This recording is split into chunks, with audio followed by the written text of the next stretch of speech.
Okay students, ये हम last time discuss कर रहे थे। होपफुली स्क्रीन आपके सामने विजिबल होगी। तो इसमें हमने एक फार्मूला देखा था कि अगर हमारे पास सैचुरेटेड लिक्विड और सैचुरेटेड वेपर के इन बिटवीन कोई सब्सटेंस लाई कर रहा है तो फिर हमें एग्जैक्ट पॉइंट का पता नहीं होता था। तो क्वालिटी का एक ऐसा कॉन्सेप्ट है जो कि हमें एग्जैक्ट बता देता है कि हमारा पॉइंट कहाँ पर लाई कर रहा है या सब्सटेंस कहाँ पर लाई कर रहा है। ये हम बात करें सैचुरेटेड लिक्विड वेपर जो मिक्सचर रीजन होता है उसकी बात कर रहे हैं, क्योंकि मिक्सचर में कुछ पोर्शन लिक्विड का होता है और कुछ पोर्शन वेपर का होता है। तो एग्जैक्टली आइडेंटिफाई करना कि कितनी रेशो वेपर की है और कितनी लिक्विड की है, तो उस सेंस में क्वालिटी जो है वो हमारी हेल्प आउट करती है, जिसका फॉर्मूला हमने डिस्कस किया था कि क्वालिटी का फॉर्मूला होता है मास of the vapour divided by total mass. तो जितना वेपर का मास है उसको हम टोटल मास से डिवाइड कर देते हैं। फिर एक फार्मूला जो था वो हमने ड्राइव किया था। वो फार्मूला था कोई भी आप क्वांटिटी ले लें, चाहे वो प्रॉपर्टी आपके पास वॉल्यूम की हो, इंटरनल एनर्जी की हो, इंथैल्पी की हो, तो उसका फार्मूला था हमारे पास V is equal to V F plus x V F g. ठीक है। सो वी एफ जी जो था वो वेपर का जो था वॉल्यूम और जो लिक्विड का वॉल्यूम था, उन दोनों का डिफरेंस होता है। एक्स आपके पास क्वालिटी है और वी एफ टेबल में मौजूद होता है volume of the saturated liquid. इसी तरह जब हम इंटरनल एनर्जी की बात करते हैं यू की, तो that is u is equal to U F plus x U F g. Just एक प्रॉपर्टी चेंज हो रही है, वी की जगह यू आ गया या एच आ गया, बाकी फॉर्मूला सारा सेम है। तो यू एफ हमारे पास टेबल में मौजूद होता है, जो कि इंटरनल एनर्जी होती है सैचुरेटेड लिक्विड की।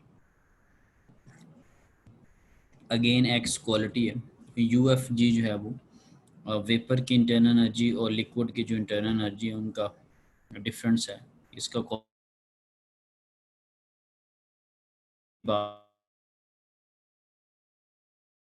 F plus x H F G. तो एच एफ का कॉलम भी वहाँ पर होता है कि enthalpy of the saturated liquid. इसी तरह एक्स हमारे पास क्वालिटी है और एच एफ जी का कॉलम भी हमारे पास मौजूद होता है, जो कि वेपर और लिक्विड का जो होता है वो डिफरेंस होता है। सो ये जो फॉर्मूला है वो कहाँ पर लगेगा, मिक्सचर रीजन के अंदर।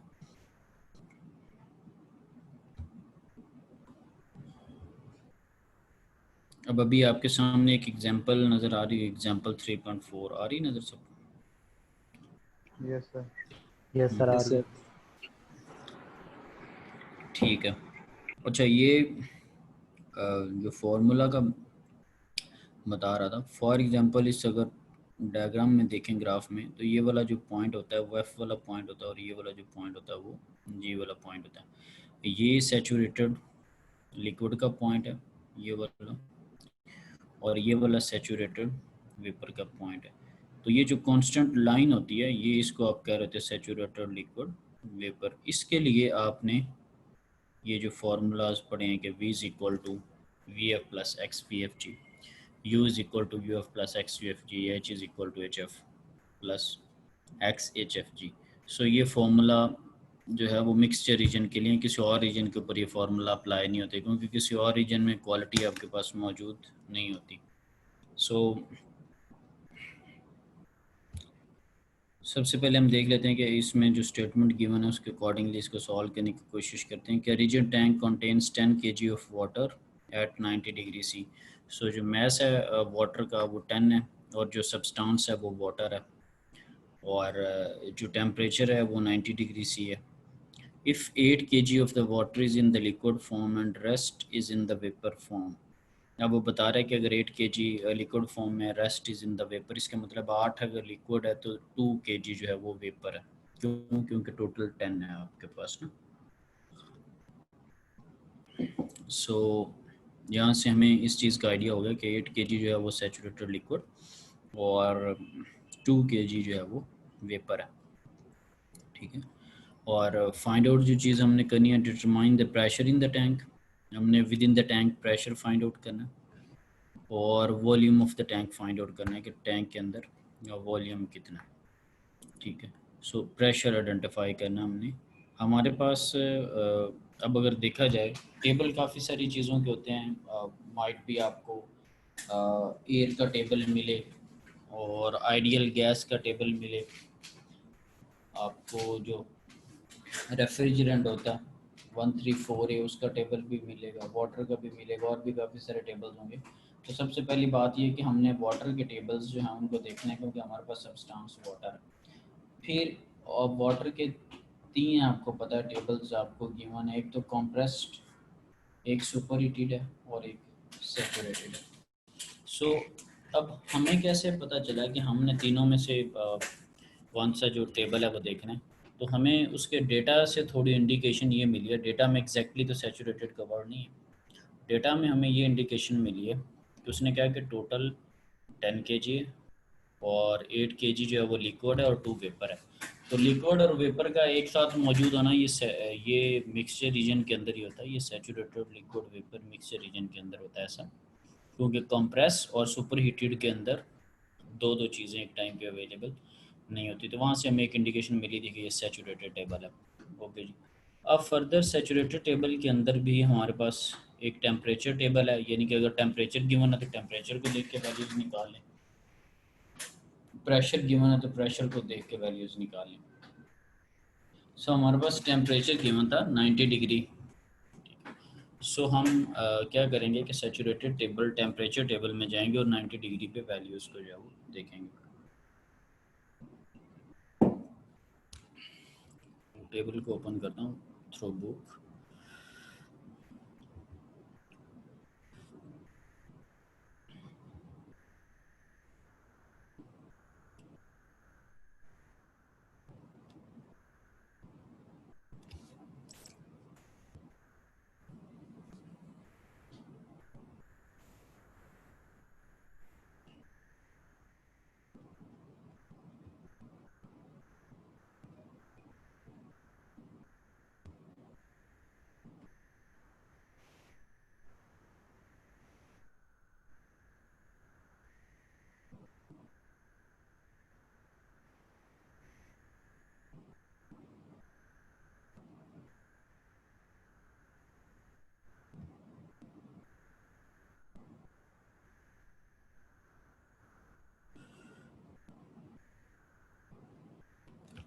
ओके जी। खैर मैं पहले ये सारा एक्सप्लेन तो कर चुका हूँ टेबल से रिलेटेड। चलिए एक दफ़ा दोबारा ने क्विक वे बता देता हूँ। ये डिफरेंट जो टेबल्स हैं उनके डिफरेंट नेम्स हैं। ये let's say molar mass gas constant, हमारी गैस है ही नहीं, हमारा उससे कोई ताल्लुक ही नहीं, आइडियल गैस से कोई लिंक नहीं हमारा। Properties of common liquid solid foods, no link. हमारा जो ताल्लुक बनता है वो सेचुरेटेड वाटर से बना है, सेचुरेटेड वाटर टेम्परेचर टेबल से। अब इससे भी इसीलिए बना है क्योंकि लिक्विड और वेपर दोनों एग्जिस्ट कर रहे थे, इसलिए हमने इस टेबल को देखा। अब ये रेफ्रिजरेंट वगैरह वाला टेबल हमारा ये सब्सटेंस है ही नहीं, ठीक है। ये नीचे सारे आइडियल गैस के हैं, वो भी हमारा सब्सटेंस नहीं। सो एनी डिफरेंट टेबल्स हैं for the different material.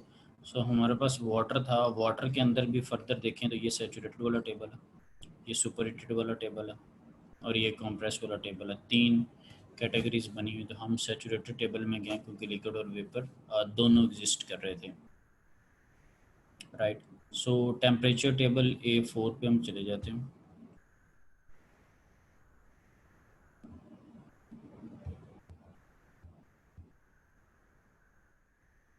Okay ji, saturated road temperature table.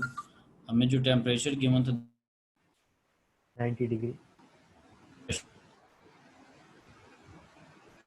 That is 70.183, ठीक है। अब इसका यूनिट क्या है, ये किलो पास्कल के अंदर यूनिट मौजूद है।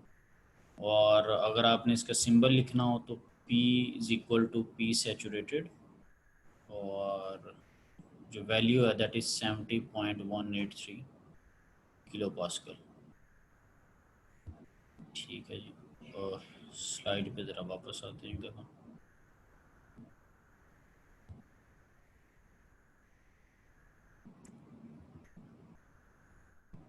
ओके, सो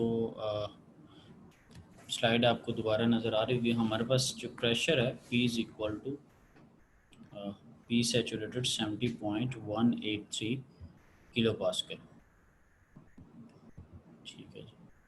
सो टेबल का भी पूरा मेंशन है इन अ वेरी क्विक वे। साथ में आपको बता देता हूँ ये सारी चीज़ें आपने सोल्यूशन के टाइम लिखनी होगी। उसने लिखा हो the state of the saturated liquid mixture is shown in figure.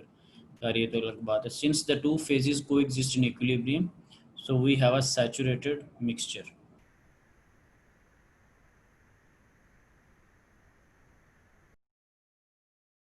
For the saturated table now you exist in equilibrium we have saturated mixture and the pressure must be the saturation pressure at the given temperature. So P is equal to P saturated at the rate of 90 or 70.183 kilopascal। ठीक है, साथ में उसने table भी mention किया, reason भी mention कर दी, जब मैं साथ में वर्बली आपको भी बता रहा था।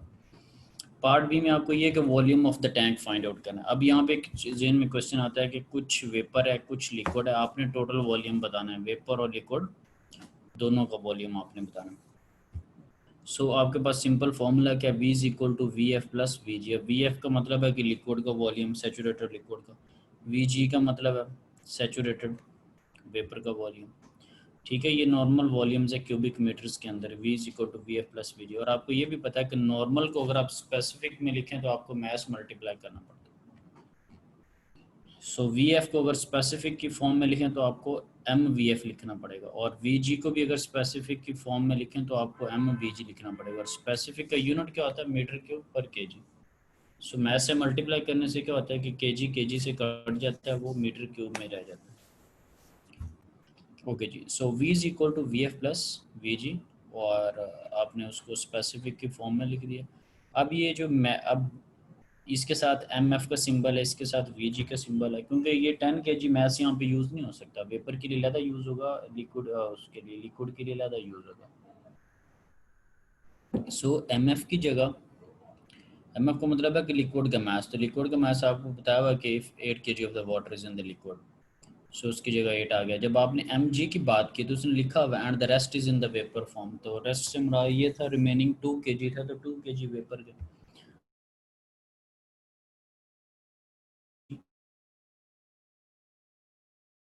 बस टेबल के थ्रू, जो टेबल आप पहले देख रहे थे उसी टेबल को अगर आप देखें, दोबारा मैंने टेबल ओपन कर दिया। वी एफ का जो वॉल्यूम है, यानी कि वी एफ का जो वॉल्यूम है दैट इज़ 0.001036, और वी जी का जो वॉल्यूम है दैट इज़ 2.3593। यूनिट क्या है, ये यूनिट के ऊपर लिखे हैं, मीटर के ऊपर के जी।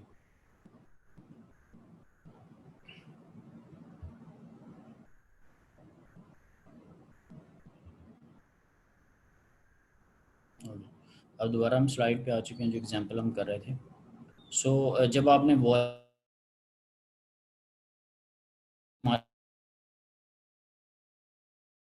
वॉल्यूम था, ठीक है, इसको करने का एक दूसरा वे भी हमारे पास मौजूद है, क्योंकि हम सैचुरेटेड लिक्विड वेपर जो है वो मिक्सचर रीजन के अंदर मौजूद है। इसके लिए हमने फार्मूला भी पढ़ा था, वो भी हम यूज़ कर सकते हैं। वो फार्मूला में क्या कहता है, V is equal to V F plus x V F g. अब ये जो हमारे पास फार्मूला है, वी एफ का मतलब क्या है कि सैचुरेटेड लिक्विड का वॉल्यूम ना, ये आप पहले भी यूज़ कर चुके हैं वाया टेबल, ये आप टेबल से देख सकते हैं। ये एक्स क्या आपके पास, एक्स क्वालिटी है, इसको आप फाइंड आउट कर लेंगे अभी। वी एफ जी क्या है, क्योंकि ये तो टेबल में डायरेक्ट गिवन तो नहीं होता, तो पिछले टॉपिक में आपने पढ़ा था कि वी एफ जी बेसिकली क्या होता है कि ये वॉल्यूम चेंज है सारी, तो ये वी जी और वी एफ का डिफरेंस है। सो आपने we ji minus v F कर दिया। एक क्वालिटी है जिस पे भी बात करें, तो क्वालिटी का फॉर्मूला होता है मास of the vapour divided by total mass. So mass of the vapour क्या है, आपके पास 2 के जी है, टोटल मास कितना है 10 है, तो क्वालिटी क्या होगी 0.2, यानी कि 20% उसमें वेपर है। ओके जी, एक दफ़ा ड्राइंग को ज़रा क्लियर कर देते हैं। सो क्वालिटी का आपको आइडिया हो गया, क्वालिटी की वैल्यू पुट कर दें 0.2।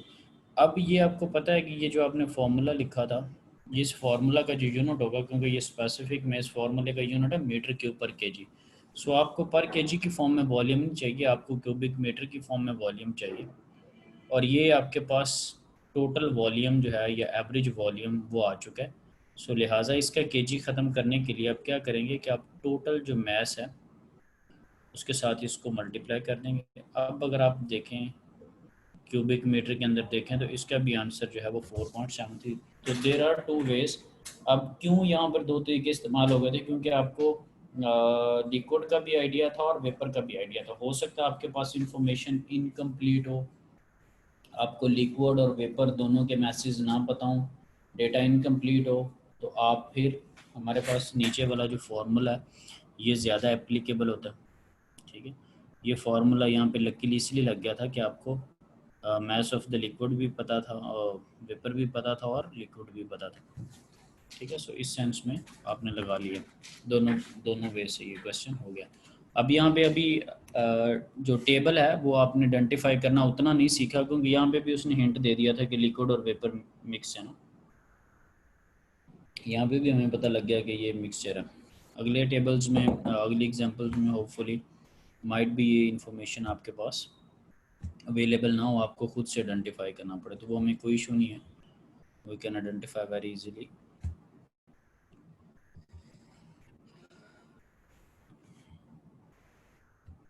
अब नेक्स्ट एग्जांपल पे जाते हैं जरा।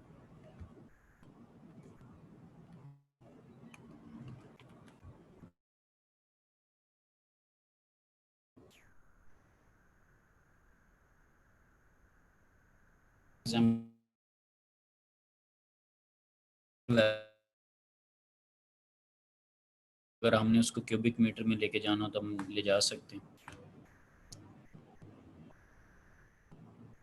क्योंकि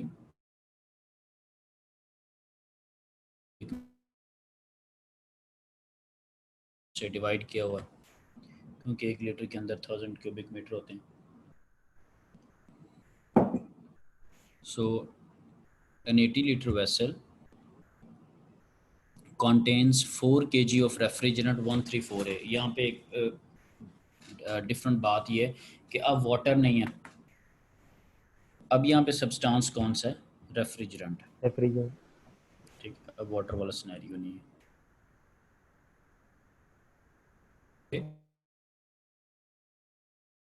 पास्कल प्रेशर है और 4 kg उसका मैस है और वॉल्यूम 80 लीटर है, और जो सब्सटेंस है दैट इज़ द रेफ्रिजरेंट। आपने जो चीज़ फाइंड आउट करनी है द टेम्परेचर, द क्वालिटी के x mass of the vapour divided by total mess, the enthalpy of the refrigerant, enthalpy का क्या सिंबल होता है, H। ठीक है, of the refrigerant and the volume occupied by the vapour phase. आपने volume बताना है वेपर फेज का, टोटल वॉल्यूम नहीं पूछ रहा, लिक्विड का नहीं पूछ रहा, मिक्सचर का नहीं पूछ रहा, सिर्फ वेपर पोर्शन का पूछ रहा है। ठीक है, यानी कि VG जिसको हम कहते हैं। ठीक है, सो एनी जी, अब मुझे ये बताएं इसको, यानी कि ये सुपर हीटेड का क्वेश्चन है, सैचुरेटेड, ये कोई आइडेंटिफाई कर सकता है, कोई बता सकता है? सर क्वेश्चन क्या है, दोबारा रिपीट करें। क्या बात है आपकी। मसला ये है कि आप कौन से टेबल को देख के इसको हल करेंगे। ये रेफ्रिजरेंट चलो। नहीं, वो तो एक है ना, रेफ्रिजरेंट के तो आगे 3 टेबल हैं, कॉम्प्रेस्ड, सुपर हीटेड, सैचुरेटेड, किस सर में जाए? प्रेशर वाले को।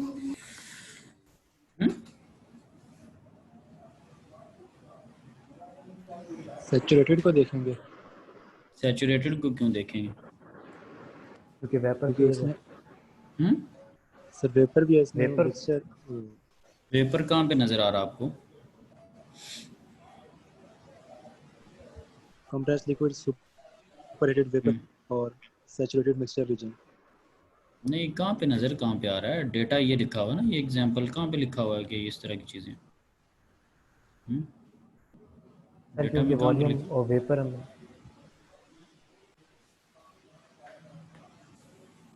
वॉल्यूम ऑफ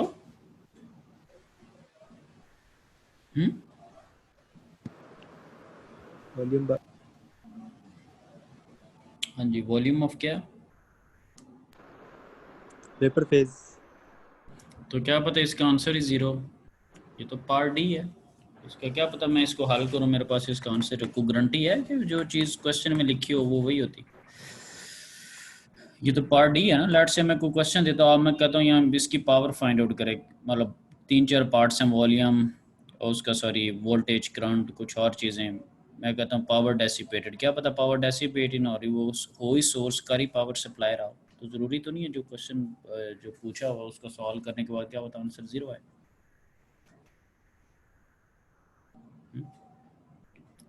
और मैं अपनी मर्जी क्वेश्चन बनाता हूँ, ये डी पार्ट की जगह मैं चेंज करके कुछ और लिख दूँ, यानी कि गलती को डेटा डाल दूँ, माइट बी वो नॉट एप्लीकेबल हो, तो आप पार्ट डी को देख के कहेंगे कि इसमें वेपर आ गए। और कोई जी इंडिकेशन और किसी को लग रहा है कुछ इन्फॉर्मेशन दी हुई है सैचुरेटेड से रिलेटेड, कॉम्प्रेस से रिलेटेड या सुपर हीटेड से रिलेटेड?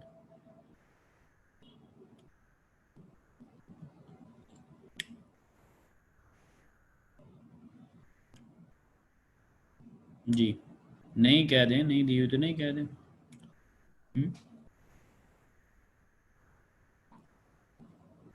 या नहीं भी नहीं कहना। सर ये तो जब हमें तो भी पता ही नहीं है कि हमने कौन सी टेबल चेक करना है सर, जब हम उसका वो निकालेंगे, जब इसको हम सर इसमें जो हमें ऊपर गिवन है 80 वेसल, और सर जब हम इनको निकालेंगे वॉल्यूम इनका, तो फिर जाके हमें पता लगेगा कि इसके बाद हम देखेंगे कि हमें किस पे फाइंड आउट करना है, कौन से टेबल देखें सर, मतलब अभी तो पता ही नहीं लग रहा है डायरेक्टली कुछ भी। अच्छा जी, सो टेक्निकली हमें यहाँ पे आइडिया नहीं है कि हमने कौन सा टेबल देखना है, हमें सिर्फ ये आइडिया है कि हमने रेफ्रिजरेंट जो सब्सटेंस है रेफ्रिजरेंट के टेबल्स देखने। लेकिन जब हम रेफ्रिजरेंट में भी जाएंगे तो रेफ्रिजरेंट के बजाते खुद अपने 3-4 टेबल्स हैं, तो हमें नहीं पता कि हमने कॉम्प्रेस रीजन में हैं, हम सैचुरेटेड मिक्सचर रीजन में हैं, या हम सुपर हीटेड रीजन में। तो जब इस तरह की चीज़ होती है तो फिर हम खुद से आइडेंटिफाई करते हैं कि ये जो हमें क्वेश्चन दिया हुआ है हम उसका फेज़ आइडेंटिफाई करते हैं कि वो कौन से फेज़ में है, ताकि उसके अकॉर्डिंगली वो वाला टेबल देखा जाए और क्वेश्चन को फिर सॉल्व किया जाए। तो जब हमें फेज़ आइडेंटिफाई हम कर लेंगे, क्वेश्चन आपका तब स्टार्ट होगा, पार्ट ए या बी या सी डी वगैरह ये फिर सॉल्व होना शुरू होंगे। अगर directly without identifying the phase, अगर आपको डेटा के अंदर फेज़ का आइडिया नहीं दिया गया और आप फेज़ भी आइडेंटिफाई नहीं करते और ख़ुद से किसी एक टेबल को पकड़ के सॉल्व कर देते हैं, तो you will get 0 marks. So the first fundamental thing is to identify the phase. चलें जी, वो आप फेज़ फाइंड आउट कर लेते हैं कि किस तरह से हम करते हैं, क्या सिनेरियो है हमारे पास। होता क्या बेसिकली कि मैं लेट्स से कर्व बनाता हूँ, ठीक है, कि अब आपको पता है कि इसको मैं थोड़ा सा और ज़रा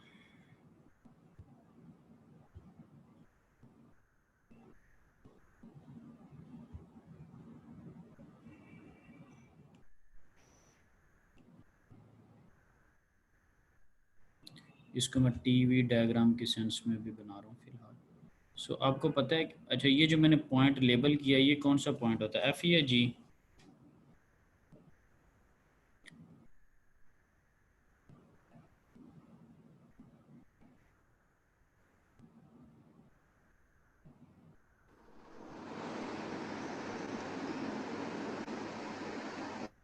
ये कौन सा पॉइंट है? ये एफ है लिक्विड में। ये आपके पास एफ वाला पॉइंट है सैचुरेटेड लिक्विड, ठीक है, और ये वाला जो पॉइंट है ये सैचुरेटेड वेपर, ये सैचुरेटेड वेपर के फॉर्म में, ठीक है, जिसको आप सैचुरेटेड वेपर कह रहे हैं, ये जी वाला पॉइंट है। सो ये वाला रीजन कौन सा होता है, ये एफ से नीचे वाला रीजन कौन सा होता है, कंप्रेस, सैचुरेटेड या सुपर हीटेड?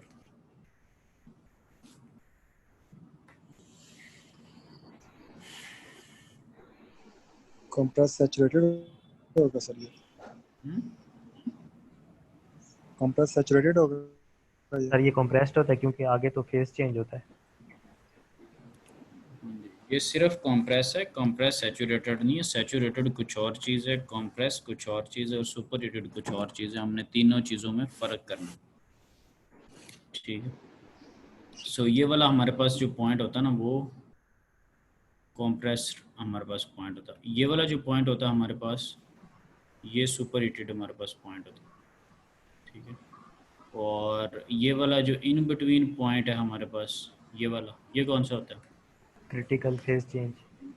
नहीं, क्रिटिकल और चीज़ होती है।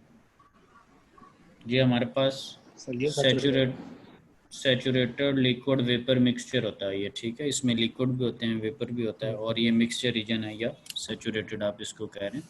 सो ये हमारे पास जो पॉइंट है वो सैचुरेटेड वाला पॉइंट है, ठीक है। अब आपको यहाँ पे एक चीज़ का आइडिया ना जी, कि अगर F से चीज़ नीचे नीचे रह रही है तो वो कंप्रेस रीजन में, अगर F और G के दरमियान में लाई कर रही है तो वो मिक्सचर रीजन के अंदर है, और अगर G से वैल्यू ज़्यादा आपके पास जा रही है तो वो किस में? सुपर हीटेड में, ठीक है। सो इन इंडिकेशंस की बेस के ऊपर हम फेज़ को आइडेंटिफाई करेंगे कि आपके पास फेज़ है क्या। अब लेट से मैं देखता हूँ कि मेरे पास जो गिवन वॉल्यूम है वो VF से ज़्यादा है, कम है, क्या है, उस सेंस में मैंने उसको कंपेयर करना। तो एक दफ़ा ड्राइंग में सारी अब अगर F से नीचे नीचे पॉइंट रह रहा होगा तो कंप्रेस में, F और G के दरमियान में तो सैचुरेटेड रीजन में, G से वैल्यू ज़्यादा है तो वो वेपर रीजन में। ये मैं बात करूँ वॉल्यूम की, इंटरनल एनर्जी की, इंथैल्पी की, इस तरह की चीज़ों की।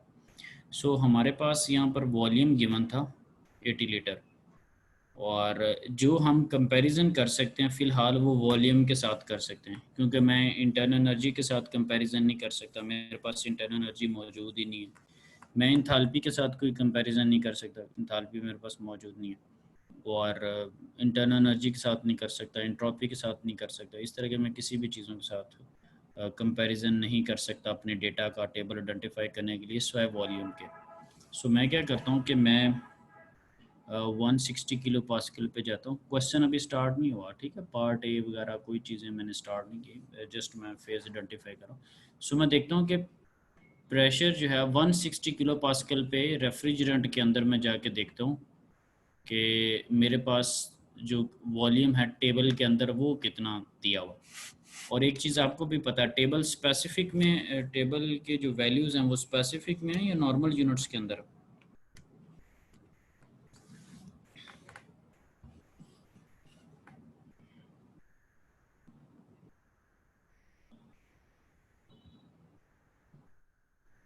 सकता तारीख क्यों हो जाता है जब कोई क्वेश्चन पूछते हैं? ना पढ़ने की वजह? सर मेरा नेट बहुत स्लो है, आवाज़ बहुत कट कट के आ रही है, बार बार अनस्टेबल हो जाता है। नहीं, वो आपका ही नेट स्लो है ना, बाकी तो 6-7 का ठीक है ना नेट।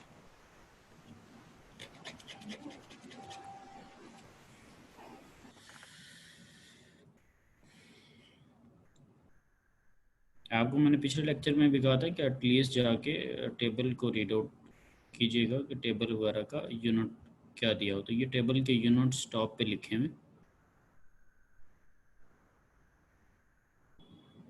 अब बताएं कि ये स्पेसिफिक में है या नॉर्मल यूनिट्स के अंदर है?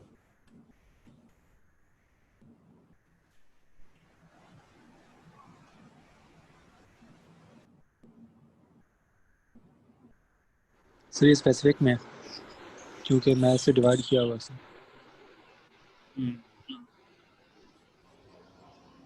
आपके पास जो टेबल है उसके यूनिट्स जो हैं वो स्पेसिफिक में गिवन है, क्योंकि आपने वॉल्यूम को भी केजी से डिवाइड किया हुआ है, इंटरनल एनर्जी को भी, इंथैल्पी को भी, एंट्रोपी को भी, ठीक है। आपको जो डेटा के अंदर वॉल्यूम गिवन है वो स्पेसिफिक में है या नॉर्मल वॉल्यूम है?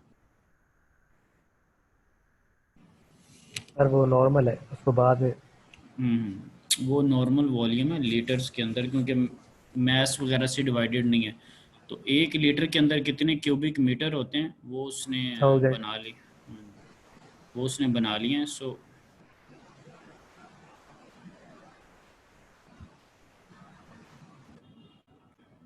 क्यूबिक मीटर के लिए अब 80 लीटर था तो उसको 1000 से उसने डिवाइड कर दिया, उसके पास क्यूबिक मीटर के सेंस में आपके पास वैल्यूज़ आ गई 0.080 मीटर क्यूब।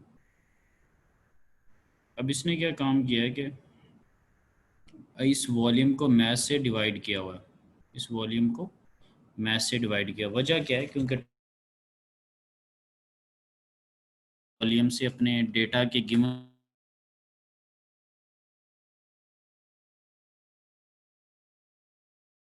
स्पेसिफिक वॉल्यूम आ रहा है, वो आ रहा है 0.0 मीटर क्यूब पर केजी। यानी कि जो डेटा है उसको अगर स्पेसिफिक में मैं रीड आउट करूं तो वो बन जाएगा 0.02 मीटर क्यूब पर केजी, और अगर जैसे डेटा गिवन है उसको वैसे पढूं तो वो 80 लीटर है। तो ये एक ही चीज़ है मेरे पास। अब मैं क्या करता हूँ कि मैं रेफ्रिजरेंट के टेबल में जाता हूँ और 160 किलो पास्कल के ऊपर जाके VF और VG देखता हूँ। ये भी अभी मैं खुद से ही ऐसे काम कर रहा हूँ ताकि मैं, मेरा पर्पज़ ये है कि मैं फेज़ आइडेंटिफाई कर सकूँ। सो डेफिनेट सी बात है, वाटर तो है नहीं, तो वाटर का टेबल तो मैं यूज़ नहीं करूँगा, मैं रेफ्रिजरेंट का टेबल यूज़ करूँगा। लिहाजा इसलिए मुझे रेफ्रिजरेंट के टेबल पे जाना होगा।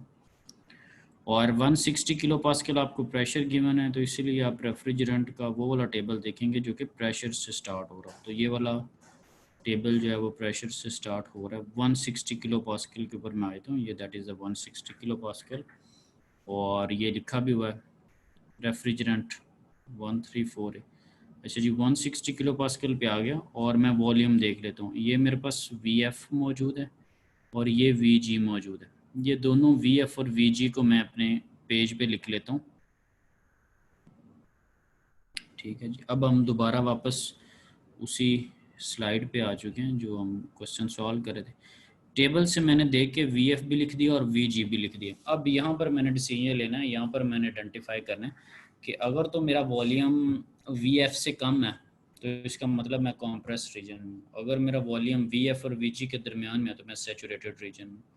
और अगर वॉल्यूम जो है वो वेपर से ज़्यादा है, VG से ज़्यादा, तो मैं सुपर हीटेड रीजन में।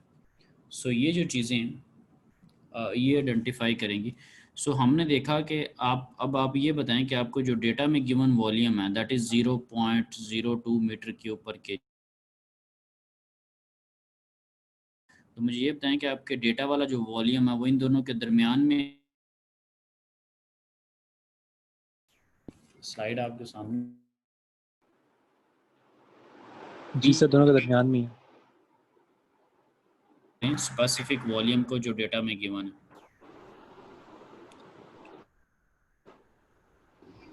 सर ये दरम्यान ये सर दोनों में के दरमियान में। और ये दोनों के मिडल में लाई कर रहा है। अब अगर ग्राफ के अंदर इसकी मैं इसको मैं आइडेंटिफाई करूं तो ये वाला जो पॉइंट होता है ये आपके पास VF पॉइंट है और ये वाला पॉइंट VG है। सो जब VF और VG के दरमियान में कोई वॉल्यूम आ रहा होगा कहीं, उसके ऊपर मैंने क्वेश्चन मार्क लगा दिया, तो ये कौन सा रीजन होता है? ये saturated liquid vapour mixture region ही होता, सैचुरेटेड रीजन आपके जी पास। सर। ठीक है, ठीक है। और अगर ये वॉल्यूम, अगर आपके डेटा का वॉल्यूम VG से ज़्यादा होता तो फिर, अगर आपके डेटा का सुपर वॉल्यूम, हीटेड हो जाता है ये। हाँ जी, अगर आपके डेटा का वॉल्यूम VG से ज़्यादा होता सो इसने फिर सुपर हीटेड हो जाना था। ठीक है। और इसी तरह अगर इंटरनल एनर्जी जो है वो UG से ज़्यादा हो फिर भी सुपर हीटेड। इसी तरह अगर इंथाल्पी गिवन होती है आपको और आप इंथाल्पी से कंपैरिजन कर रहे होते हैं, यहाँ पे तो वॉल्यूम से कर रहे हैं ना, अगर इंथाल्पी गिवन होती, इंथाल्पी से कंपैरिजन कर रहे होते फिर भी सुपर हीटेड। अगर इसी तरह टेम्परेचर गिवन होता और आप उसको T सैचुरेटेड से कंपेयर कर रहे होते, अगर आपका गिवन जो टेम्परेचर है वो T सैचुरेटेड से ज़्यादा होता, ठीक है, तब भी आप जो है वो सुपर हीटेड रीजन में होते हैं।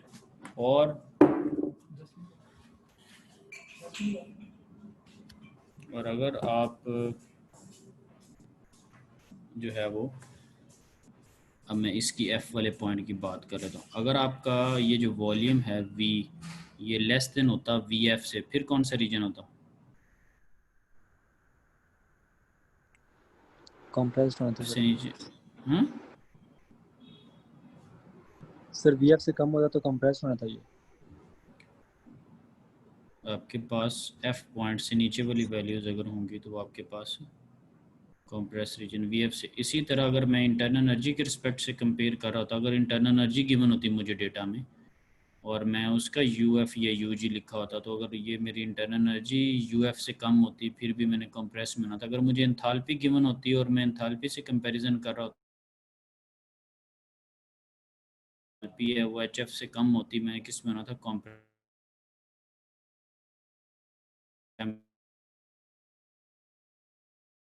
जो है वो T सैचुरेटेड से लेस होता तो मैं किस रीजन में होता, कंप्रेस रीजन में। ठीक है, अब बात कर लेते हैं सैचुरेशन रीजन की इन बिटवीन जो होता है, तो उसमें उसमें कौन सा रीजन बना, तो उसमें ये चीज़ बना रही होती जब आपका वॉल्यूम इन बिटवीन हो VF और VG के, ठीक है, F और G के दरमियान में हो। जब आपकी इंटरनल एनर्जी जो है वो भी इसी तरह, इंटरनल एनर्जी भी इसी तरह F और G के दरमियान में हो, ठीक है, F और G वाला जो पॉइंट है उसके दरमियान में। जब इसी तरह आप इंथैल्पी अगर गिवन है, इंथैल्पी को कंपेयर करें, क्योंकि साफ ज़ाहिर है जो चीज़ गिवन होगी उसी को कंपेयर करेंगे ना। यहाँ पे ना तो इंथैल्पी है ना आपके पास इंटरनल एनर्जी, इसलिए सिर्फ उसका बता रहा हूँ, उसको हम कंपेयर नहीं कर सकते, गिवन चीज़ ही कंपेयर हो सकती। इसी तरह अगर इंथैल्पी गिवन होती है और उसको आप कंपेयर कर रहे होते और वो इन बिटवीन लाई कर रही होती, तो आप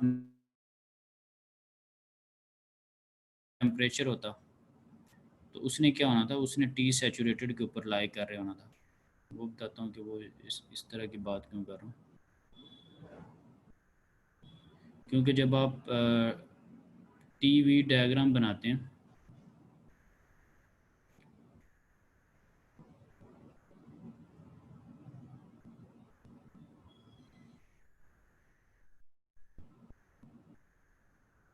लेट से आप TV डायग्राम बना रहे हैं, तो आपको पता है कि ये जो पूरी लाइन है उसके ऊपर टेम्परेचर कांस्टेंट रहता है। क्यों कांस्टेंट रहता है? क्योंकि सारी की सारी एनर्जी फेज चेंज में यूटिलाइज हो रही होती है। सो अगर टेम्परेचर T सैचुरेटेड के इक्वल हो तब भी आप कौन से रीजन में, मिक्सचर रीजन के अंदर। इसी तरह अगर P भी जो है P is equal to P saturated हो, ठीक है, P is equal to P saturated हो, तब भी आप किस रीजन में, ये सारी कौन से रीजन्स की एग्जांपल्स हैं, ये सैचुरेटेड रीजन की एग्जांपल्स हैं मिक्सचर की। ठीक है, तो यही तीन चीज़ें। अब एक जो चीज़ है प्रेशर, उसको मैंने साथ में नहीं लिखा हुआ। प्रेशर किस वजह से नहीं साथ में लिखा, क्योंकि प्रेशर की हल्की सी जो लॉजिक है वो टेम्परेचर से डिफरेंट होती है। अब आप मुझे ये बताएं कि लिक्विड के केस में प्रेशर कम होता है या ज़्यादा होता है as compared to the gases? ज़्यादा होता है लिक्विड में। ज़्यादा होता है, और सॉलिड में और ज़्यादा होता है, ठीक है, गैस में सबसे कम प्रेशर। सो इस केस में, प्रेशर के केस में हम उल्टा सिंबल यूज़ करते हैं, P greater than P saturated हो तो आप लिक्विड में, ठीक है, P greater than P saturated में तो आप लिक्विड में, और अगर P जो है वो that is less than P saturated,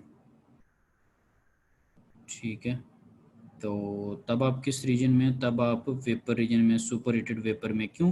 क्योंकि गैस का जो प्रेशर होता है वो कम होता है, इसलिए मैंने लिखा P less than P saturated, मैंने सुपर हीटेड के केस में लिखा है, और P greater than P saturated मैंने कंप्रेस्ड लिक्विड के केस में लिखा है, क्योंकि लिक्विड का प्रेशर ज़्यादा होता है।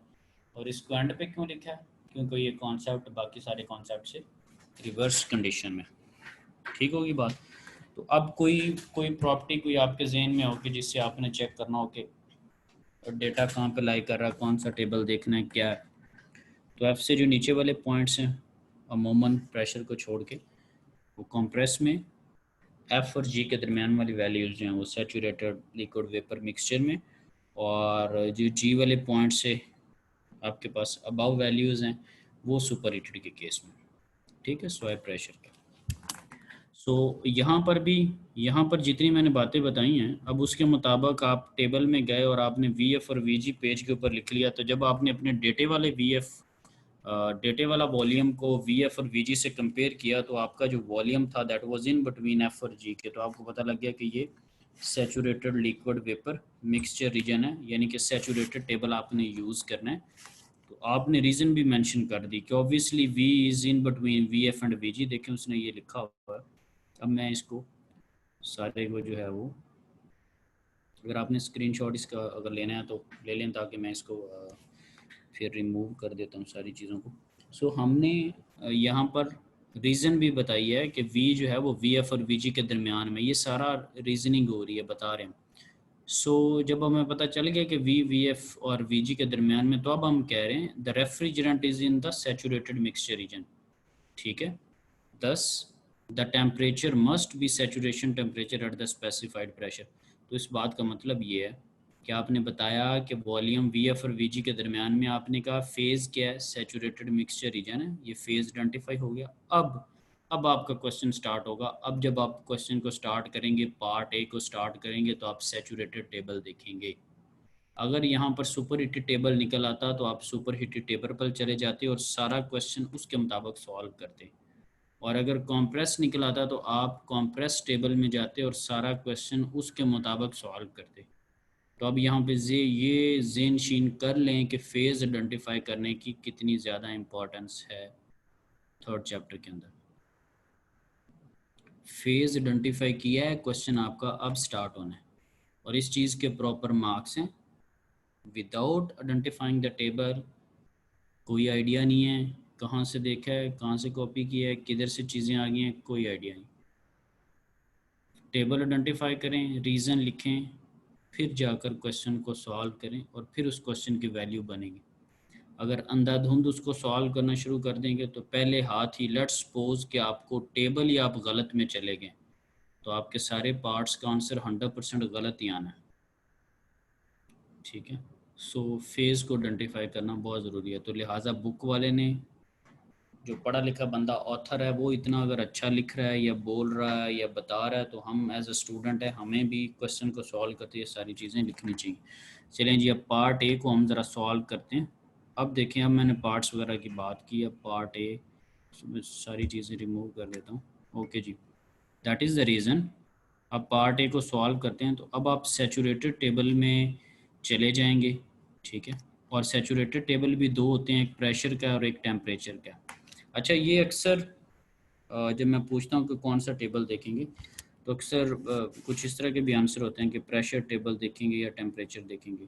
तो प्रेशर और टेम्परेचर बिल्कुल एक डिफरेंट चीज़ है। मेरा बात करने का मकसद ये होता है कि आपने सैचुरेटेड टेबल देखना है, कॉम्प्रेस देखना है, या सुपर हीटेड देखना है। ये टेम्परेचर या प्रेशर, ये बात की बातें हैं, ये कुछ और चीज़ें हैं, ठीक है। तो जब ये पूछा जाता है कि फेज़ कौन सा होगा या टेबल कौन सा देखेंगे, तो उससे मुराद ये होता है कि सैचुरेटेड है, कॉम्प्रेस है, या सुपर हीटेड है। हाँ, अगर सैचुरेटेड आता है तो फिर उसमें आगे फर्दर हो सकता है कि प्रेशर टेबल है या टेम्परेचर टेबल है। तो ये एक सब पार्ट है उसका कि प्रेशर टेबल है या टेम्परेचर टेबल है। मेजरली मुराद ये होता है कि तीन टेबल्स हैं, कॉम्प्रेस, सैचुरेटेड और सुपर हीटेड, तो उन तीनों में से कौन सा। सो अब हमें यहाँ पे पता चल गया कि आपने सैचुरेटेड टेबल देखना है। तो अब सैचुरेटेड के अंदर दो टेबल्स से, प्रेशर वाला भी और टेम्परेचर वाला भी। तो टेम्परेचर तो हमें गिवन नहीं है डेटा के अंदर, हमें प्रेशर गिवन है। सो ऑब्वियसली हम प्रेशर देखेंगे, pressure table, saturated pressure table, saturated pressure table. So इसमें हम आ जाते हैं, और लकीली हम वही टेबल हमने ओपन किया हुआ है। तो हमने 160 किलो पास्कल के ऊपर उसका टेम्परेचर जो है वो नोट डाउन किया, दैट इज़ -15.60 डिग्री सी, ठीक है। सो ये टेम्परेचर हमने, स्लाइड पे ज़रा वापस जाने की कोशिश करते हैं क्वेश्चन के ऊपर। सो हमारे पास जो टेम्परेचर था उसने लिखा T is equal to t saturated. ये टी सैचुरेटेड क्यों लिख रहा है? क्योंकि जो टेम्परेचर का कॉलम है उसका सिंबल है t saturated. T is equal to t saturated at the rate 160 kilo pascal क्यों लिख रहा है? क्योंकि उसने 160 किलो पास्कल के ऊपर ये वाला टेम्परेचर देखा हुआ है, ठीक है। इज़ इक्वल टू -15.60, ठीक है। और टेबल इस साइड पे उसने टेबल का नंबर इसलिए नहीं मेंशन किया क्योंकि ऊपर स्टेटमेंट में मेंशन कर गया, दस the temperature must be the saturation temperature at the specified pressure. और स्पेसिफाइड प्रेशर से यहाँ से क्या मुराद है? 160 किलो पास्कल, ठीक है। सो हर जगह पर जो टेबल है उसका बताना लाजमी। फिर उसने क्वालिटी को फाइंड आउट करना था। अब क्वालिटी के दो फार्मूलाज हैं। क्वालिटी का एक फार्मूला आपने पढ़ा है आप लोगों ने कि क्या होता है जी क्वालिटी का फार्मूला? चलो, x is equal to, sir वो डिवाइडेड बाय हाँ जी, उसका हाँ जी, आपने पढ़ा उसका फॉर्मूला कि मास of the vapour divided by total total mass. ठीक है, टोटल में। हाँ जी, ये आपने फॉर्मूला पढ़ा। और दूसरा उधर ही उसका फॉर्मूला लिखा हुआ था जो कि फर्दर किस फॉर्मूला से निकला है वो आपने, फॉर्मूला आपके पास है v is equal to V F plus, हाँ जी बोलते जाए, क्या लिखूँ यहाँ पे, एक्स वी एफ और जी। ठीक है, इसी तरह और भी उसके फॉर्मूलाज हैं, u is equal to U F plus x U F G, h is equal to H F plus x H F G.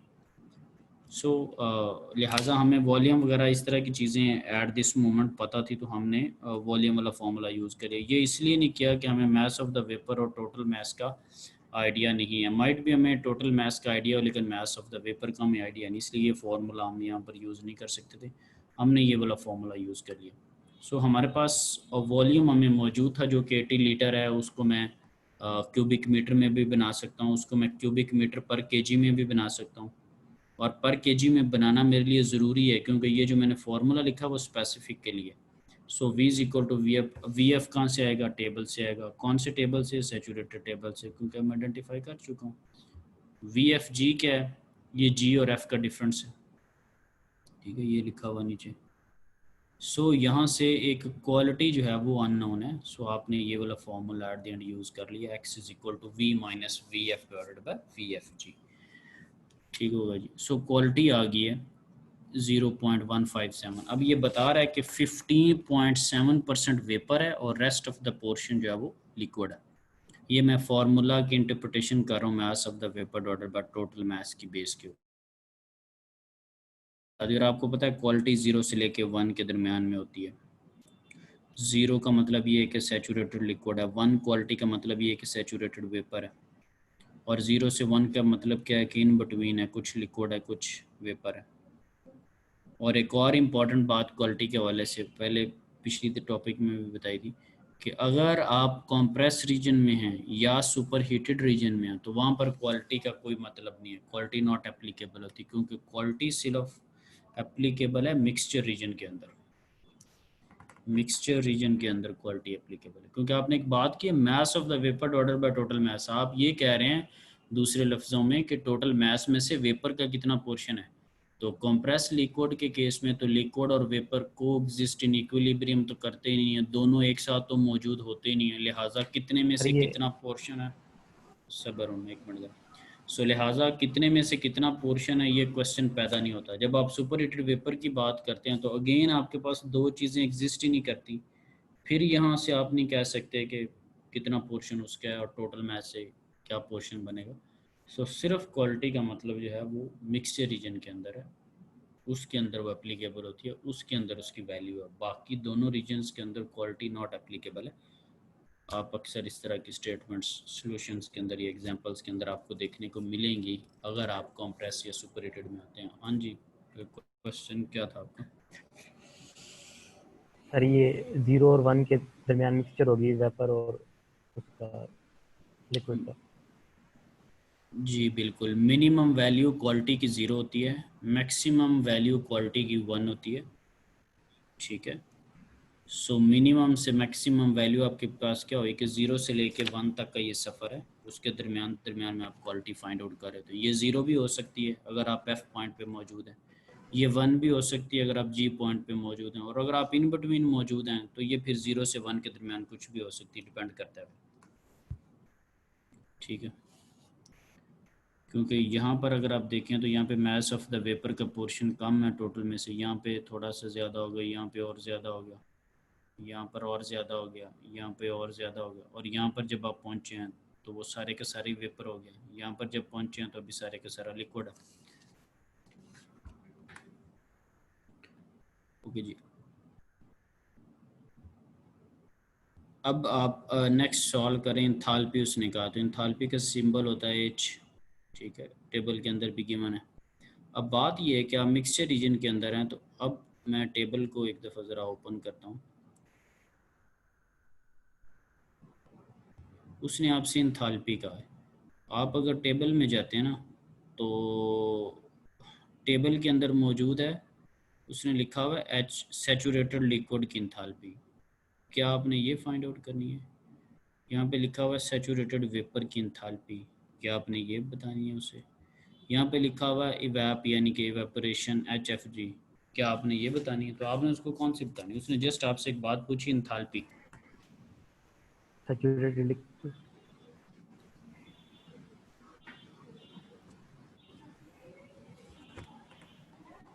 Ji, saturated liquid की।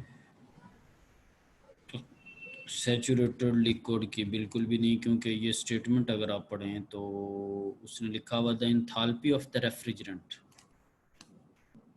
रेफ्रिजरेंट आपके पास सब्सटेंस है 134A, वो उसकी इंथाल्पी कह रहा है। तो आपके जहन में ये बात कैसे आई कि सैचुरेटेड लिक्विड की इंथाल्पी हमने देखनी है? फॉर एग्जांपल,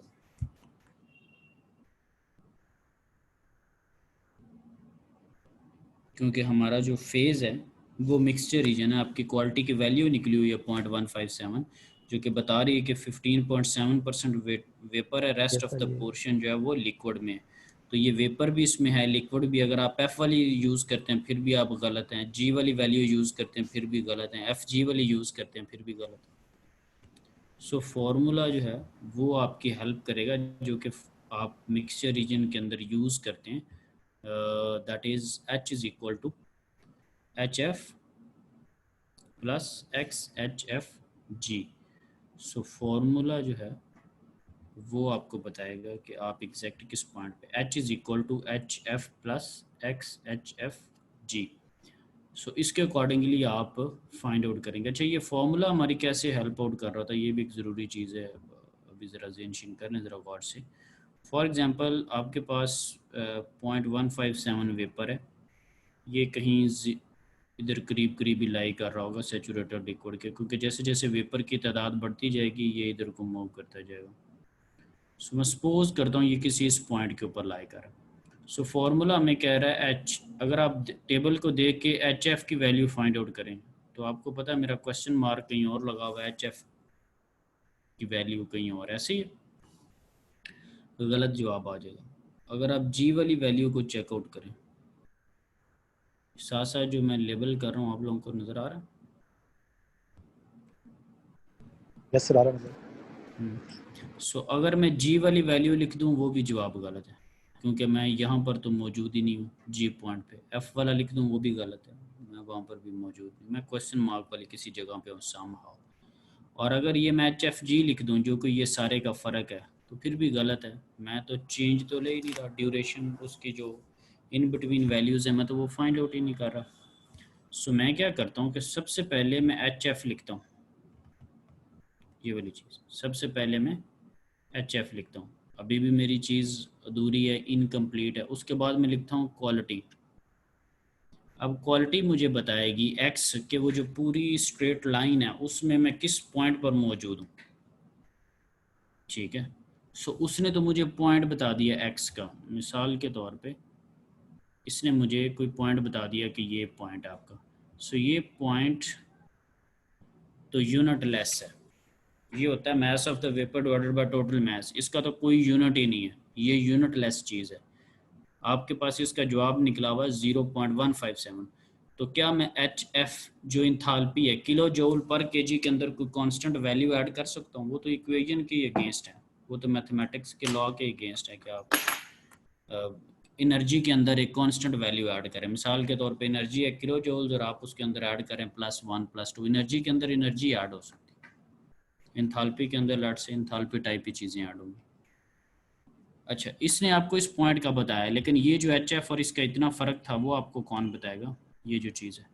सो वो जब आप एच एफ जी करेंगे, एच एफ जी जो है वो आपको बताएगी कि इस लाइन का डिफरेंस, ये जो लाइन है इसका चेंज, और ये एच एफ जी ने जब आपको चेंज बताया तो ये बताएगा कि उस चेंज वाली लाइन में कौन सा पॉइंट है।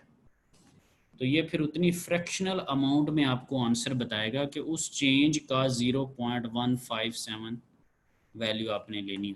तो वो जब आप एच एफ में ऐड करेंगे तो आपको फिर एग्जैक्ट वैल्यू पता चलेगी उस पॉइंट के ऊपर ही, और ये क्वालिटी का रोल था टेक्निकली कि आप क्वालिटी क्यों फाइंड आउट करें, क्योंकि क्वालिटी को अगर आप बीच में से इग्नोर कर दें तो आपके पास आंसर जो है वो गलत आएगा, आपको उस पॉइंट का एग्जैक्ट पता नहीं होगा।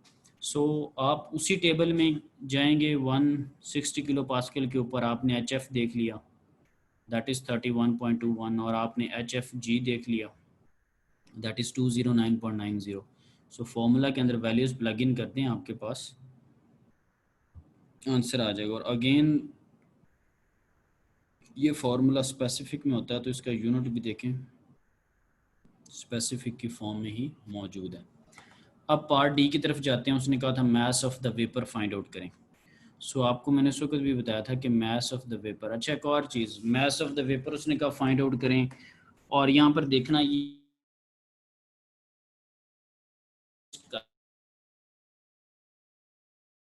वॉल्यूम पूछा होता, वॉल्यूम ऑफ द वेपर ना। खैर जो भी बात है, वॉल्यूम पूछे मैस पूछे उस पर ज़रा बाद में जाते हैं, लेकिन ये कि ये एग्जिस्ट करता है। मैं क्यों कह रहा हूँ कि ये एग्जिस्ट करता है, आपने क्वालिटी फाइंड आउट की है 0.157, ये क्वालिटी मुझे बता रही है कि मेरे पास 15.7% जो है वो वेपर है। ठीक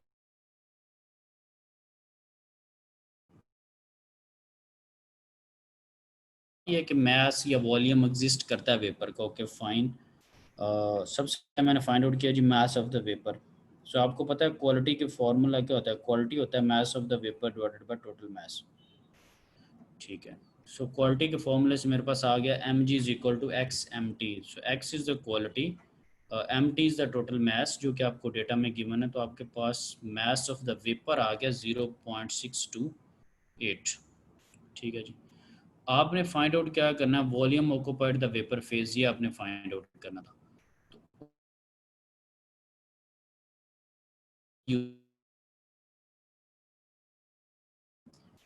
आप टेबल में गए, टेबल के अंदर वीजी खुद से गिवन था, टेबल के अंदर वीजी भी गिवन होता है, वीएफ भी गिवन होता है, क्योंकि आपने क्वेश्चन के स्टार्ट में ये चीज़ें लिखी थी। एक दफ़ा दोबारा उसको ज़रा टेबल में देख लेते हैं कि मैं टेबल में गया तो टेबल के अंदर उसने स्पेसिफिक वॉल्यूम, ये वीएफ गिवन है और ये वीजी गिवन है। वो volume of the vapour phase ही कह रहे थे, लेकिन ये वॉल्यूम गिवन है मीटर क्यूब पर केजी में। जब आप वॉल्यूम की बात करते हैं that means cubic metre. So इस ये क्यूबिक मीटर पर केजी, क्यूबिक मीटर में कैसे जाएगा, इसका केजी ख़त्म होगा, इसका केजी कैसे ख़त्म होगा, वो जब आप मैथ से मल्टीप्लाई करेंगे। तो आपके पास स्पेसिफिक वॉल्यूम और नॉर्मल वॉल्यूम का रिलेशन है कि normal volume is equal to mass into specific volume. So specific volume आपने टेबल से देख लिया, और जो उसका मैस था वेपर का वो आपने यहाँ पर फाइंड आउट कर लिया है। तो आपके पास आंसर आ गया 0.0775 क्यूबिक मीटर। अच्छा, यहाँ पे एक और इम्पॉर्टेंट पॉइंट है कि अगर आप ये एम जी फाइंड आउट नहीं करते और डेटा के अंदर जो 4 के जी गिवन था उससे मल्टीप्लाई कर देते तो आपका आंसर गलत आना था। क्यों? क्योंकि वो जो 4 के जी गिवन है वो टोटल का आपको गिवन है, वो वेपर और लिक्विड का उसने लहदा से आपको नहीं बताया, लिहाजा वो आपसे वेपर का वॉल्यूम पूछ रहा है। तो टेबल के अंदर वेपर का वॉल्यूम देखें, उसको वेपर के मैस से ही मल्टीप्लाई करें। ठीक है जी, इस पे कोई क्वेश्चन वगैरह? जी, एनी क्वेश्चन प्लीज?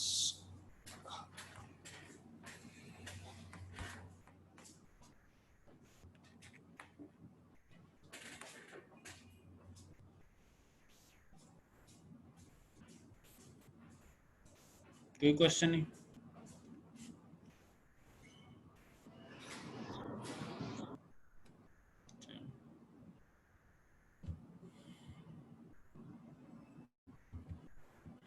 चलो जरा क्वेश्चन देखते हैं।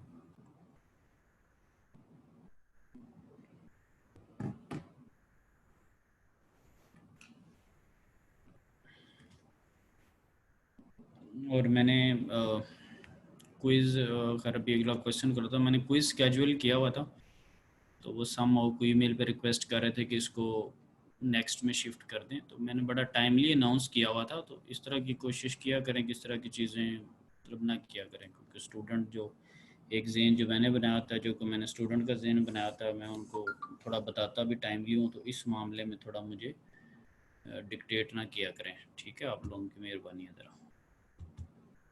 थोड़ा सा चीज़ों को ज़रा सीरियसली लिया करें। इसलिए मैं हफ्ता 2 हफ्ते पहले चीज़ को बताता हूँ, और मुझे बिल्कुल भी अच्छा नहीं लगता जबकि स्टूडेंट किसी भी बेस के ऊपर रिक्वेस्ट करके कह रहे थे इसको आगे पीछे ये यूँ कर दें, क्योंकि फिर जो एक सारा डिसिप्लिन और वो जो एक पूरा एक स्ट्रीम लाइन की होती चीज़ की, वो सारी गड़बड़ हो जाती।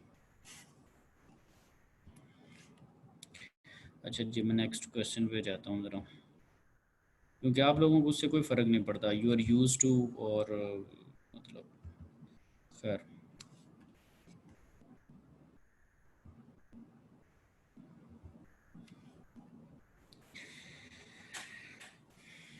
ओके जी।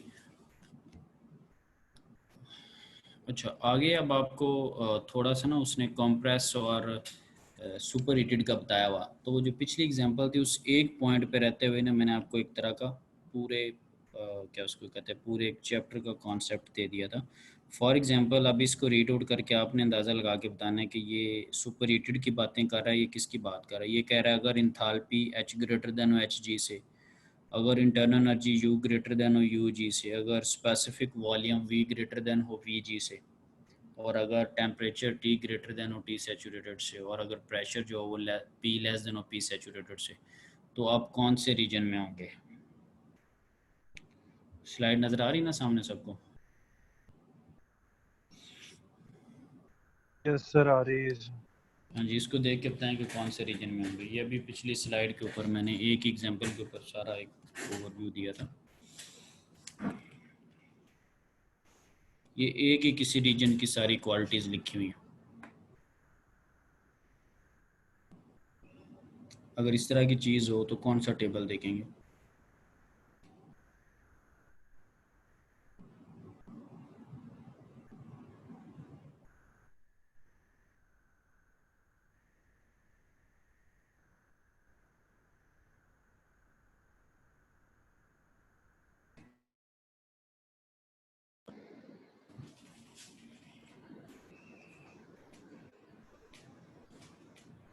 सर सुपर हीटेड देखेंगे इसमें। वजह क्या है? सर क्योंकि इसका टेम्परेचर सैचुरेटेड से ज़्यादा है और वॉल्यूम जो ठीक है है। इसकी स्पेसिफिक वॉल्यूम वो भी जी से ज़्यादा है, मतलब वेपर से हम्म, ज़्यादा है। तो जो भी वेपर से ठीक। ज़्यादा होगा वो सुपर हीटेड की उसमें आएगा, हम्म। रेंज में आएगा। और प्रेशर उसमें उल्टा होता है, कम होगा हाँ, गैसेस सैचुरेटेड में प्रेशर कम होता है।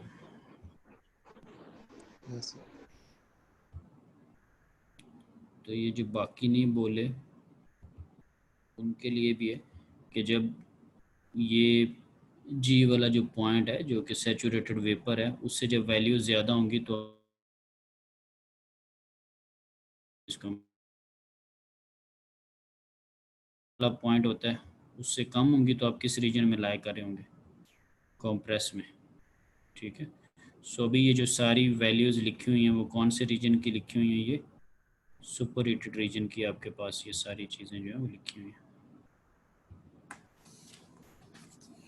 सो ये जो मैंने पिछली दफ़ा कहा था कि आप उसका स्क्रीनशॉट ले लें या जो भी ले लें, तो खैर उसकी रिकॉर्डिंग भी मौजूद होगी। तो उस एग्जांपल के ऊपर जब मैं सारी चीज़ें आपको समझा रहा था, वो बेसिकली पूरे चैप्टर का थीम था कि उस एग्जांपल के ऊपर जो थोड़ी थोड़ी मैं आपको चीज़ें बता रहा था, उसको अगर आप जहन में रखें तो आप कोई भी जो क्वेश्चन है उसका फेज़ आइडेंटिफाई कर सकते हैं, इंक्लूडिंग दिस स्लाइड या आगे जितना भी डेटा आएगा फेज़ आइडेंटिफाई करने के मतलब वो रेपिटिशन ही होगी मेरे उन नोट्स की या उन चीज़ों की जो कि मैं पिछली एग्जांपल में आपको बताया। आगे जितनी भी फेज़ आइडेंटिफाई करने की चीज़ें आएंगी वो रेपिटिशन होगी। ठीक है। अगर अगर उस्मान शरीफ ने अगर आंसर किया अगर अभी, तो ये डेफिनेट सी बात है उन कॉन्सेप्ट्स को सामने रख के किया कि आपके पास सुपर हीटेड में होगा।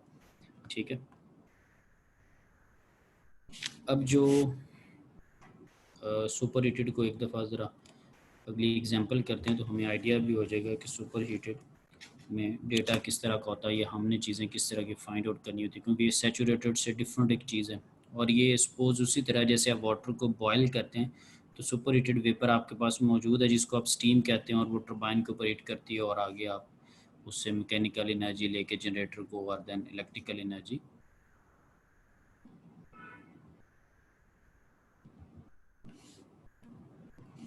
ओके जी। मैं देखो बुक से ज़रा देखता हूँ, अगर मेरे पास 3.6 स्टैंडर्ड यूनिट्स में हो।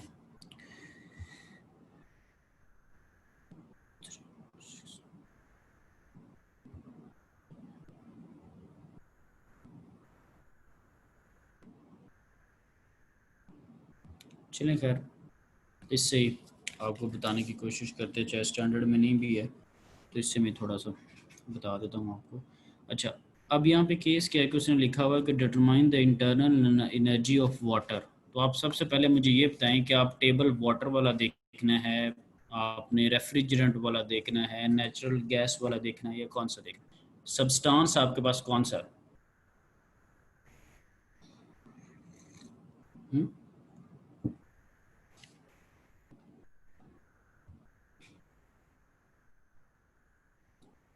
इधर ही हैं सारे कि चले गए? सब्सटेंस कौन सा है? वाटर सब्सटेंस कौन सा है? वाटर है, कोई और चीज़ है क्या है? वाटर है, टेबल। सैचुरेटेड। वाटर है सर। अच्छा अच्छा, आगे आपको दो चीज़ें गिवन है। Determine the internal energy of water. Internal energy का सिंबल कौन सा होता है, किस सिंबल से उसको बड़ा रिप्रेजेंट करते हैं? यू से, ठीक है। और आगे देखिए, वाटर एट 20 psi और 400 डिग्री एफ। ये चले बताएं कि ये दो वैल्यूज़ किन चीज़ों की दी हैं? दो दी हुई है ना, तो ये दो कौन कौन सी चीज़ें दी हुई हैं? सर PSI ये प्रेशर क्या है, और प्रेशर है, ठीक है। फ़ारेनहाइट टेम्परेचर एक टेम्परेचर दिया है। PSI ये ब्रिटिश यूनिट है प्रेशर प्रेशर का। खैर हम स्टैंडर्ड में चीज़ें सॉल्व करेंगे। फैनी हो 20 आपके पास प्रेशर है, और 400 डिग्री एफ जो है वो फॉरेन हाइट में आपके पास टेम्परेचर दिया हुआ, ठीक है। So, अभी ज़रा इनको मैं कन्वर्ट करके इंटरनेट के थ्रू देखता हूँ ज़रा। हमारे पास अगर 20 PSI को अगर चेंज करें ना, तो ये किलो पास्कल्स के अंदर मेरे पास बनेगा 137.89 किलो पास्कल ना, क्योंकि मेरे पास टेबल किलो पास्कल में होता है इसलिए। और ये जो 400 डिग्री एफ है,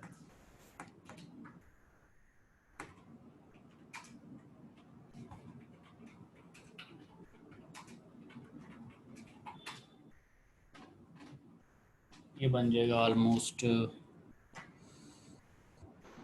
204। 204.4 ना, 200.4 ना।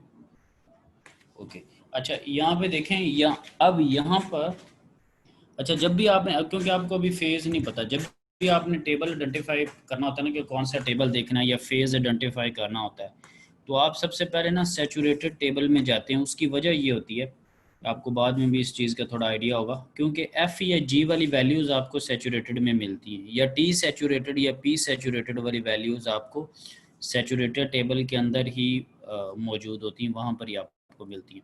यहाँ पर आप ओपन है कि आप टेम्परेचर टेबल में चले जाएं और प्रेशर से कंपैरिजन कर लें, या प्रेशर टेबल में चले जाएं और टेम्परेचर से कंपैरिजन कर लें, क्योंकि लकीली आपके पास दोनों चीज़ें इस वक्त मौजूद हैं। बात समझ रहे हैं? अक्सर आप कहते हैं ना कि टेम्परेचर टेबल में चले जाता हूँ क्योंकि टेम्परेचर ही गिवन है, तो आप टेम्परेचर टेबल में भी जा सकते हैं, प्रेशर टेबल में भी जा सकते हैं। जब आप स्पेसिफिकली किसी एक टेबल में चले जाएंगे तो दूसरी वाली क्वांटिटी से आप कंपैरिजन कर लें। सो फॉर एग्ज़ाम्पल, इसके टेबल में ज़रा देखते हैं कि हमारे पास डेटा क्या क्या मौजूद है। प्रेशर हमारे पास कितना आ रहा था भला? इस स्लाइड में मैंने किया हुआ था, किसी के जेहन में है कि प्रेशर कितना लिखा था? प्रेशर 137.89। अच्छा, और टेम्परेचर लिखा था 200, 204। 204। हाँ,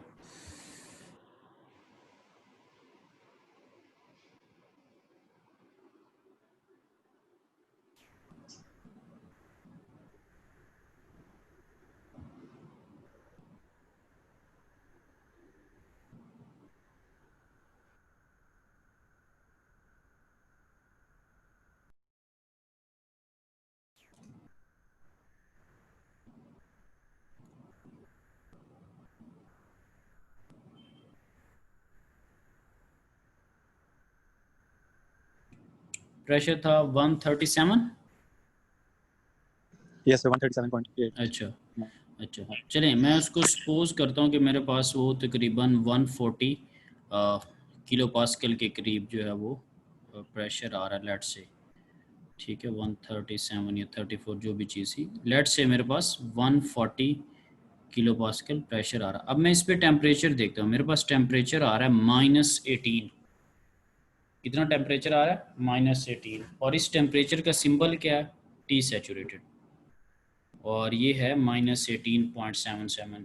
जस्ट सपोज कि ये -18 के करीब है। मेरा जो गिवन टेम्परेचर था वो आ रहा था 204 डिग्री। अब आप बताएं कि 204 जो है वो सैचुरेटेड टेम्परेचर से ज़्यादा है या कम है? 204 is greater than the T saturated, क्या ख्याल है? जी सर बहुत ज़्यादा। 204 से क्या मुराद है? टी जो डेटा में गिवन था, जो टेम्परेचर है, जो टी है, that is greater than the T saturated. So जब टेम्परेचर आपका टी सैचुरेटेड से ज़्यादा हो तो आप सुपर हीटेड रीजन में होते हैं। आप कौन से रीजन में होते हैं? सुपर हीटेड रीजन, ठीक है। लिहाजा हम यहाँ पे ये डिसीजन लेंगे कि हम सुपर हीटेड रीजन में, यहाँ पे भी देखें उसने 20 psi के मुताबिक किया, क्योंकि हमारे पर टेबल स्टैंडर्ड है इसलिए हम उसमें जा रहे हैं। 20 psi the saturation temperature Fahrenheit में उसने देखा, since T is greater than T saturated. मैंने खैर कन्वर्ट करके आपका माइंड थोड़ा स्टैंडर्ड की तरफ रखा है। हम भी इस बात पे पहुंचे कि T is greater than T saturated, ठीक है। सो वाटर कौन से रीजन में हुआ? सुपर हीटेड में। अब यहाँ पे क्वेश्चन ये अराइज होता है कि जो आपने डिटरमाइन द इंटरनल एनर्जी है, ये क्वेश्चन जो आपका है ये अब स्टार्ट होगा। फेज़ आपने आइडेंटिफाई किया, फेज़ आपका निकला सुपर हीटेड। वजह क्या थी? T greater than T saturated. आप वैल्यूज़ प्रॉपर लिखेंगे कि जो आपका टी है, आप बीच में ये नहीं लिखना क्या हुआ टी या हमारा टी। सो जो टी गिवन है टेबल के अंदर, that is let's say 204 degree Celsius. आप लिखेंगे T is equal to this, और T saturated is equal to this, और आगे ब्रैकेट में लिखेंगे टेबल नंबर ये है। तो वहाँ पे आप, डेफिनेट सी बात है, जब दोनों टेम्परेचर्स लिखे होंगे तो यू कैन से कि G T greater than T saturated.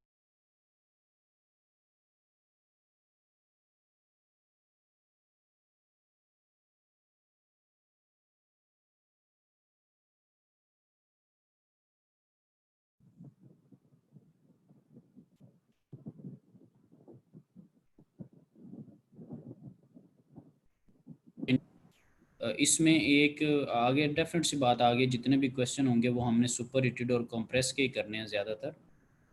तो उसमें एक जो चीज़ बताने वाली है वो बस आखिरी बात है, फिर फाइंड अप करते हैं सारी चीज़ों। सपोज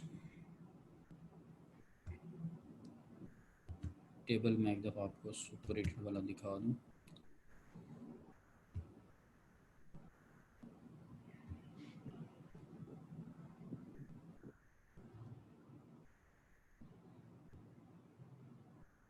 अब आपको स्क्रीन पे ना टेबल नज़र आ रहा है, कैसी है? या स्लाइड ही नज़र आ रही? यस सर स्टेबल है सर।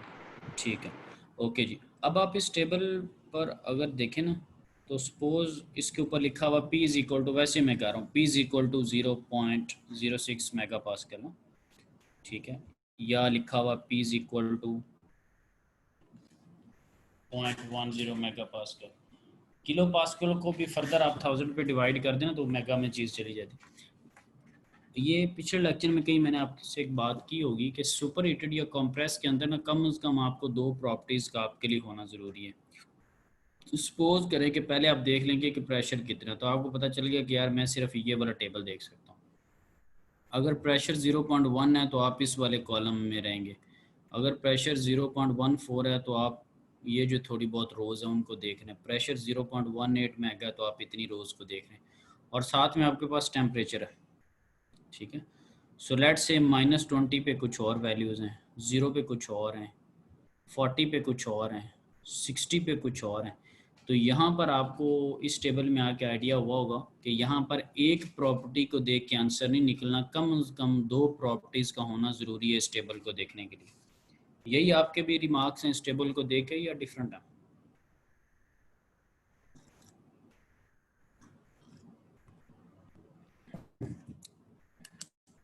रिमार्क्स हैं ही नहीं, चले।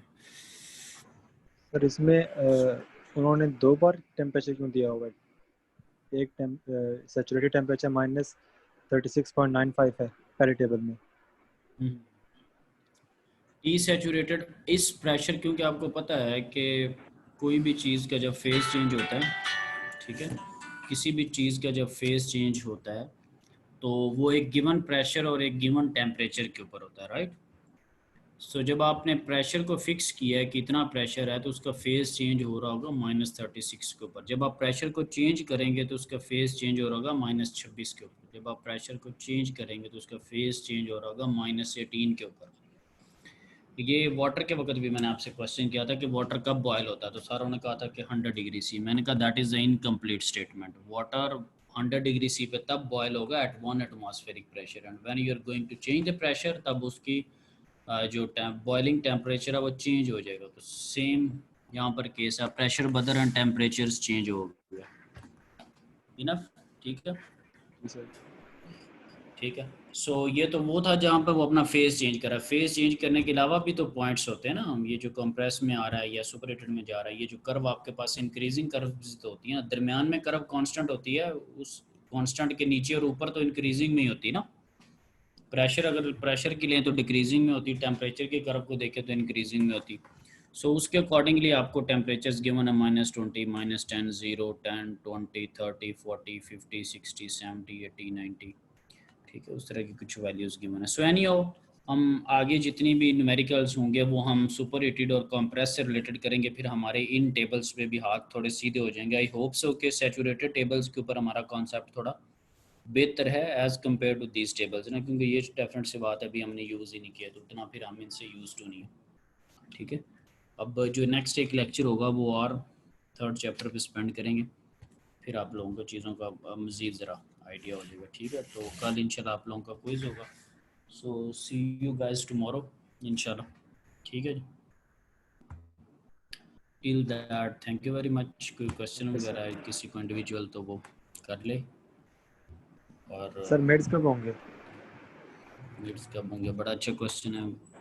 अभी मिड्स का कुछ जब आइडिया होगा तो फिर बता देंगे। वैसे 14 जो लेक्चर हैं वो half of the semesters consider होता है, तो लेट्स सी के क्या पॉलिसी होती है, क्योंकि प्रीवियसली तो there was no mid terms, ठीक है। अभी ज़रा तो लिखा देखते हैं होता कि 3 चैप्टर तक आएंगे ना मिड में, उसमें आउटलाइन में लिखा होता 3 चैप्टर ठीक है। तक। हाँ तो हम तो तीसरा चैप्टर जो है उसको ख़त्म करने के मराहिल में, ठीक है। जी सर। और बस स्टूडेंट के लिए यही होता है कि साथ साथ वो तैयारी करें, पढ़ें, क्योंकि अगर हम पढ़ा रहे हैं तो आपकी ये ज़िम्मेदारी बनती है कि साथ साथ तैयारी करें, ठीक है। क्योंकि आखिरी दिन और आखिरी रात पे यकीन जब छोड़ेंगे तो इंशाल्लाह ग्रेड भी बेहतर आएंगे खुदा के फजल से।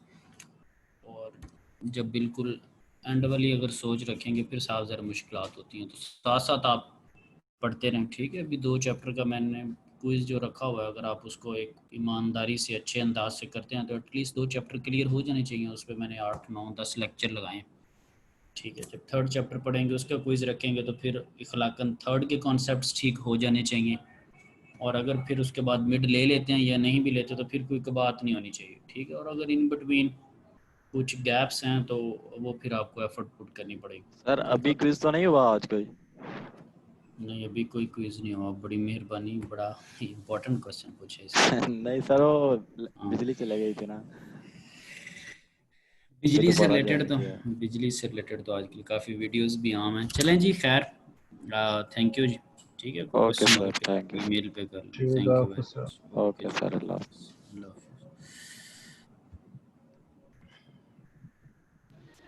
अल्लाह हाफिज़। हाफिज़।